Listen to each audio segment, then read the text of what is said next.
River lanterns.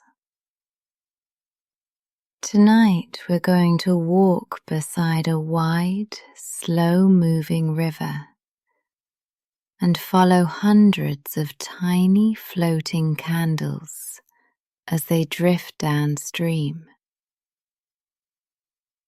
We'll move at their pace, watching the lights glide over the water while the evening deepens around us.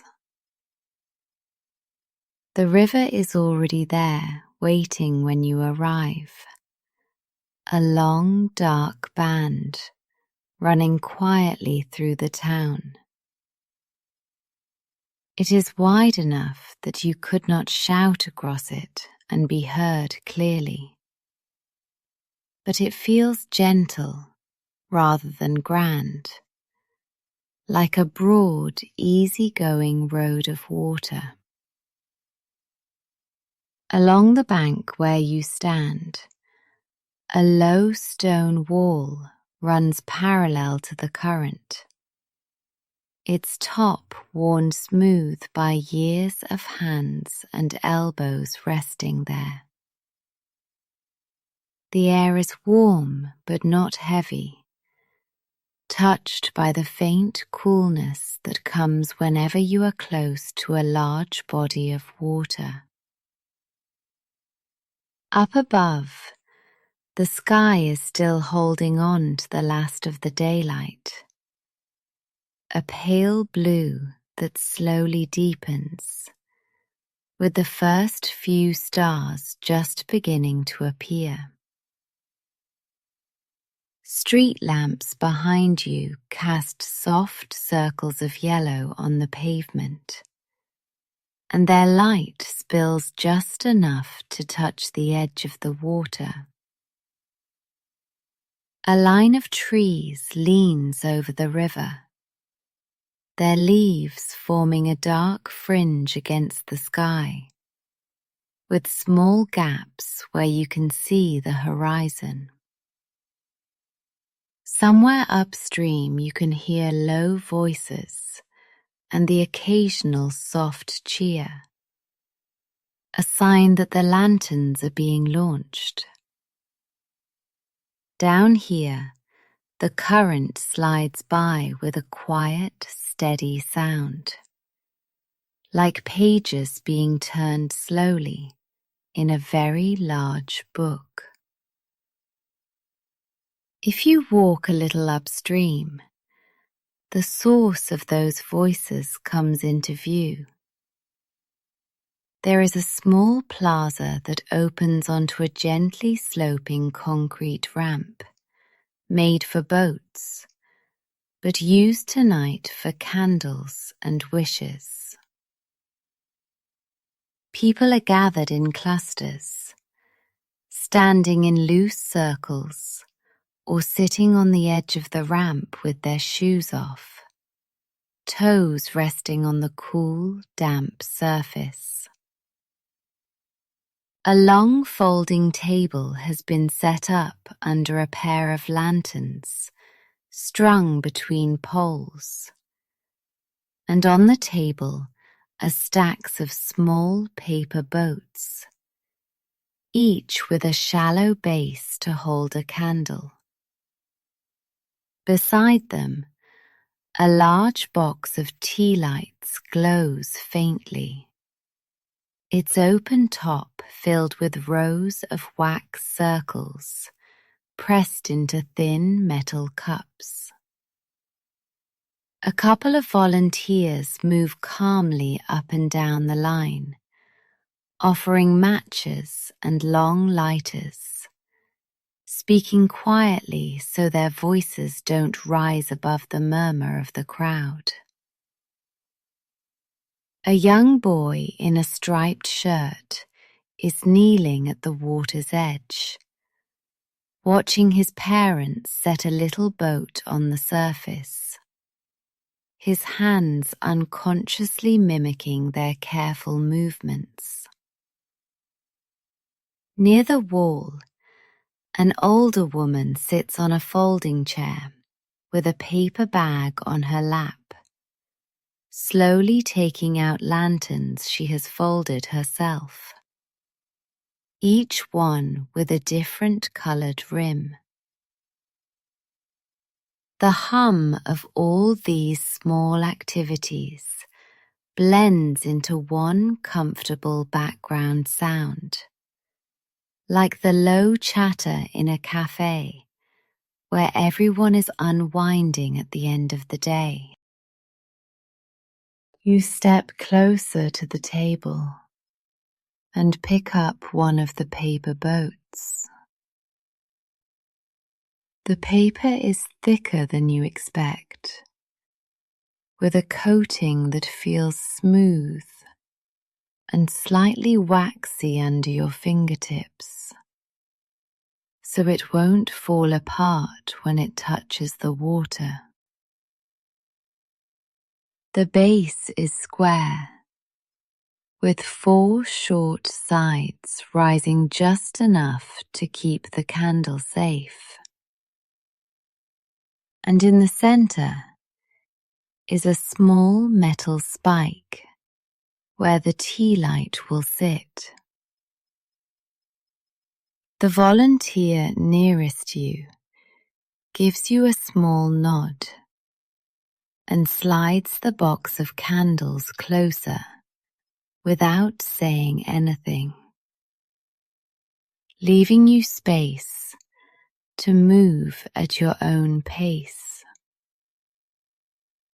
You choose one from near the middle of the box, feeling its cool weight in your palm before pressing it carefully onto the spike. The wick is almost invisible at first, just a short piece of thread in a small depression of wax.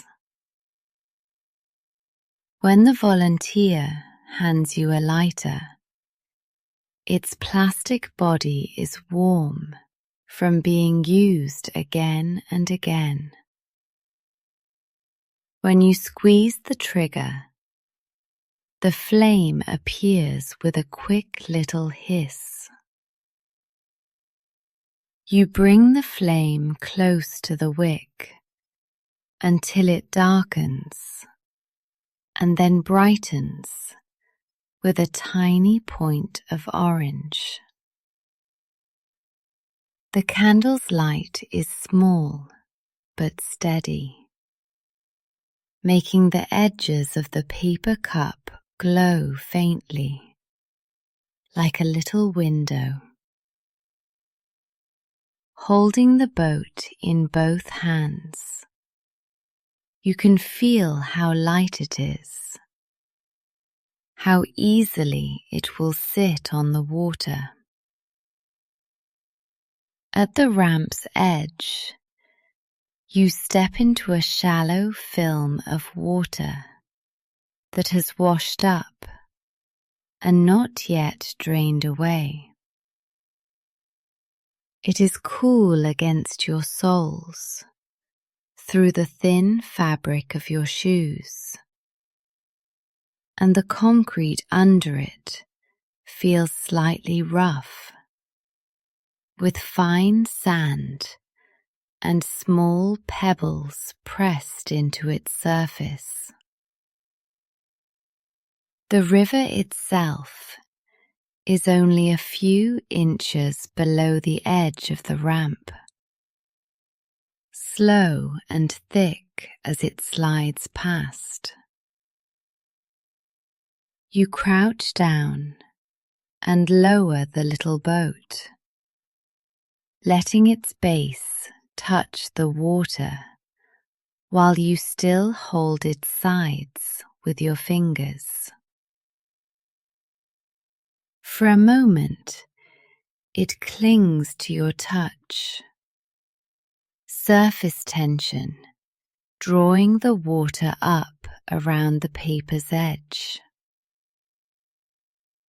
Then you loosen your grip, just a little, and the current makes its claim. The boat drifts out a few centimeters, then a few more, rocking very gently as it finds the river's rhythm. Its reflection appears below it, a double flame quivering together in a vertical line. Another lantern glides past from further upstream, and then another, and they fall into a loose pattern, drifting side by side without ever bumping too hard. You stay there for a while, watching your candle settle into the flow until it becomes one light among many, steadily moving away. Soon there are enough lanterns on the water that the dark surface starts to look dotted with stars. They move in slow clusters, drifting toward a curve in the river downstream, where the bank bends out of sight. Some lights float closer to your side, their golden glow bright on the ripples near you. Others travel nearer the opposite shore, just small, warm flecks on the wide, dark sheet between. The river's speed is unhurried, so unhurried that you can watch a single lantern and easily keep pace with it, just by walking downstream along the bank. A man in a light jacket is doing exactly that. Hands in his pockets, his gaze fixed on one particular candle that he seems reluctant to lose sight of. A pair of children run ahead of their parents for a short distance, then stop and lean dramatically over the wall to check on their lanterns, pointing and calling softly whenever they think they see them. The lanterns never seem to collide in any dramatic way.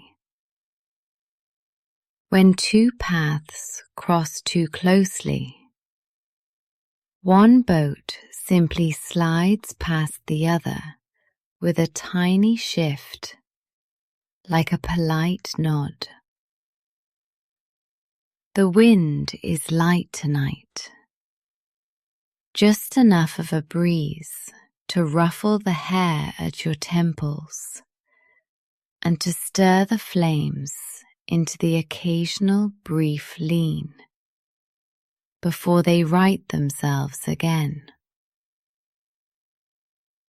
If you listen closely, you can hear the faint hiss and lap of the water against the supporting wall, punctuated now and then by the splash of a fish near the edge. With every passing minute, the lights on the river grow more numerous, threading a luminous ribbon down the center of the night. You begin to follow them. The path that runs along the river is paved with large, pale stones, set side by side, each one slightly different in shape and tone. Under the lamps, the stone looks almost golden, but in the gaps between lamps, it turns softly grey, taking on the colour of the evening sky. Low square posts mark the edge of the path, leaving stretches open where you can step closer to the water. Trees grow between the posts, their trunks wrapped part way up with strings of small white bulbs that give off a gentle, non-intrusive glow.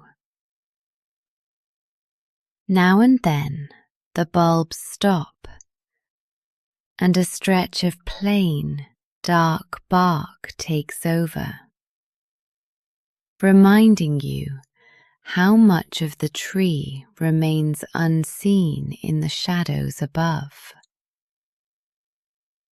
On the riverside of the path, ivy and tall grasses grow up against the stone wall, their silhouettes brushing and shifting whenever the wind passes through them. You can hear crickets somewhere among them, rubbing their wings in a steady, delicate rhythm that blends with the gentle noise of the water. A cyclist rolls by behind you, tires whispering on the stone, their chain clicking softly as they pass, and then fade into the distance. As you walk, the rhythm of your steps falls into sync with the slow movement of the lanterns. Each forward motion bringing you level with a new cluster of lights on the water. A little further downstream, an old stone bridge arches across the river. Its supporting pillars sink into the water like massive tree trunks, and its surface is wide enough for cars, though tonight only a few pass, their headlights dimmed to a low glow as they cross. Underneath where you walk, there is a lower pedestrian arch, its ceiling close enough above your head that your footsteps send a soft echo back to you. The bridge's stones are mottled with age, some darker where years of rain have trickled down, leaving mineral traces behind. A thin line of moss grows in the seams between the blocks, bright green in the lamplight. On the top side, the railing is lined with people leaning over to watch the procession of lights. You can see their outlines from below, their shoulders and elbows resting on the stone, some holding phones loosely in their hands, but forgetting to use them.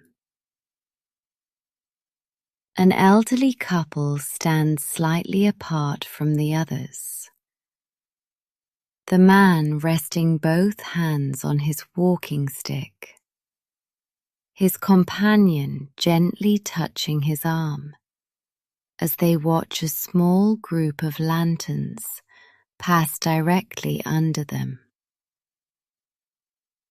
Several people on the bridge wave down to those walking along the path, and a few children call out, their voices bouncing off the curved ceiling above you in a softened echo. The lanterns themselves slides under the arch briefly, their lights reflecting off the underside of the bridge in faint moving patches of gold before they emerge again into the open darkness beyond. Past the bridge, the riverbank becomes a little quieter. Fewer people walk here, and the lamps on the path are slightly farther apart, leaving longer stretches where you move mostly by the light of the floating candles. On the opposite shore, a line of low houses faces the water. Their windows form a scattered pattern of rectangles, some glowing warmly with indoor lamps, some dark with curtains drawn. On one balcony, a woman leans against the railing with a mug in her hand, the steam from it barely visible in the cool air as she looks down at the river. A small radio plays inside her room, its soft music spilling out just enough to reach the water below. 2 floors down, a young man sits on the stone steps that lead from his building to the shore, his shoes beside him, while his bare feet rest on the lower step, toes almost touching the water. A cat settles on the windowsill of another house, its tail wrapped around its paws, its eyes half closed, but occasionally opening just enough to follow the slow path of the lights. You catch glimpses of these small scenes as you walk, each one a tiny self-contained world of evening routines and quiet observation. Meanwhile, the lanterns continue at the same steady pace, stretching into a long glowing line that unites both sides of the river with their shared light. Every so often, a wooden boat slips into view, moving almost as slowly as the lanterns themselves. The boats are narrow and low, with flat bottoms that barely disturb the water. In one of them, a pair of teenagers sits facing forward, their hands resting on the sides, letting the boat drift without rowing. A single oar lies across the middle bench, unused, its handle occasionally bumping softly against the wood as the boat rocks. In another craft, a family of 4 is gathered close together, the parents in the middle and the 2 small children at the bow, craning their necks to look back toward the lights upstream. The father reaches out with a net to gently free a lantern that has drifted too near the hull. guiding it back into the main current with one careful motion. On one boat, someone has placed a cluster of their own candles at the front, so the vessel becomes a moving island of light among the many smaller points. The low murmur of conversation floats from these boats to the shore, broken now and then by a child's laugh or an exclamation when a particular lantern catches someone's eye. The boats never race ahead. They keep company with the candles, as if they are part of the same slow journey. You pause at a place where the path widens into a small overlook. A waist-high railing runs along the edge here, and beyond it, the ground drops a little before reaching the water, so you can see more of the river's surface at once. From here, the lights seem to form gentle patterns, sometimes clustering together into small groups, sometimes stretching out into longer, looser chains. The current is not perfectly smooth. There are tiny eddies near the bank, where the water curls back on itself in slow, looping motions. When a lantern drifts into one of these, it will spin lazily for a while, turning circles in place before being nudged back into the main flow. A few of the candles have burned low enough that their wax has begun to pool around the wick, making their light dimmer and softer. Others are still at full brightness, with tall, confident flames that make their paper cups shine. If you lean over the railing just a little, you can see your own faint reflection among the lanterns, your features blurred by the gentle motion of the water.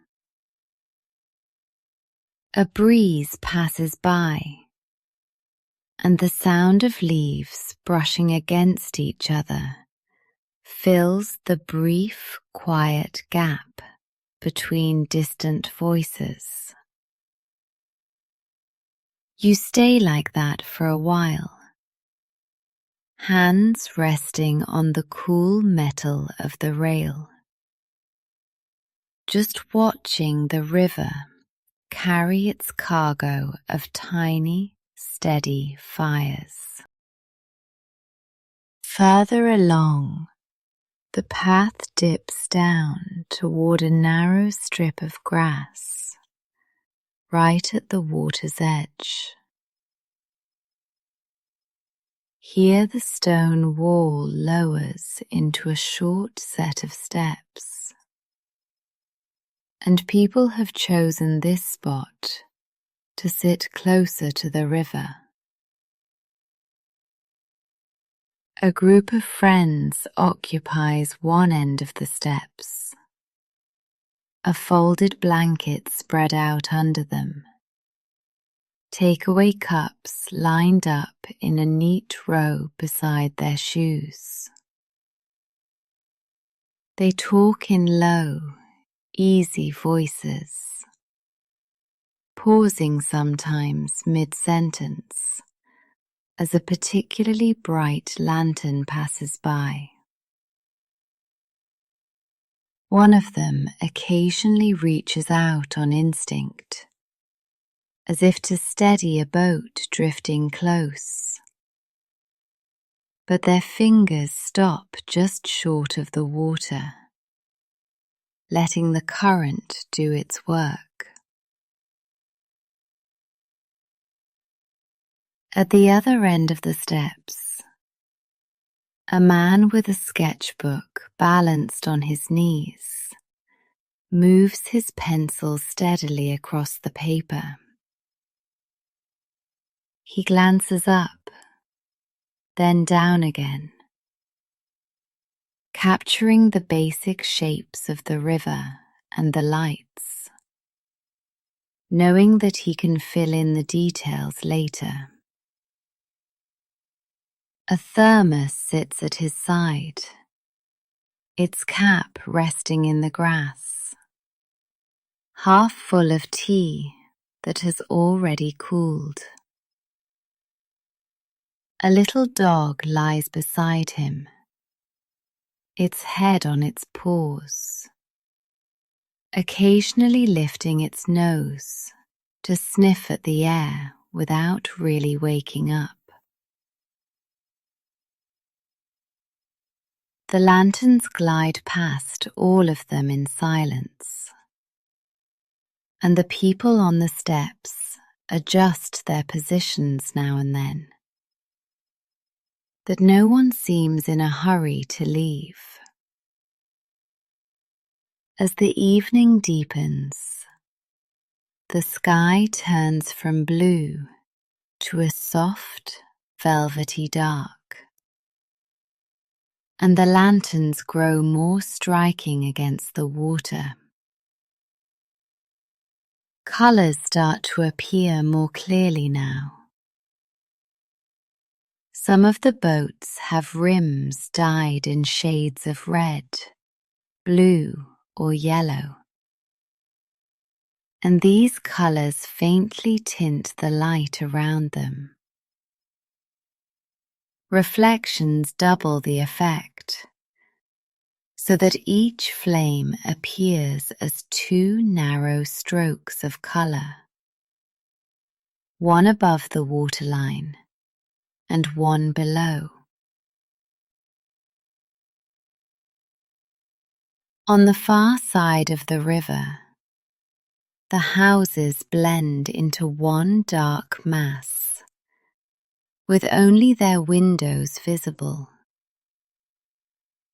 But above them, the sky shows a scatter of stars, reflected faintly in the calmer stretches of water near the shore. You notice that the sounds along the path have softened too. The excited calls of children from earlier have thinned out as they grow tired and are taken home, leaving behind quieter conversation between adults. Someone far upstream rings a small bell, its clear tone floating down the river in a series of fading notes. Leaves occasionally fall from the trees and land on the surface, drifting among the candles like small dark boats of their own. Every breath you take is filled with the mixed scents of water, leaves, cooled stone, and the faintest trace of wax and smoke from hundreds of tiny flames.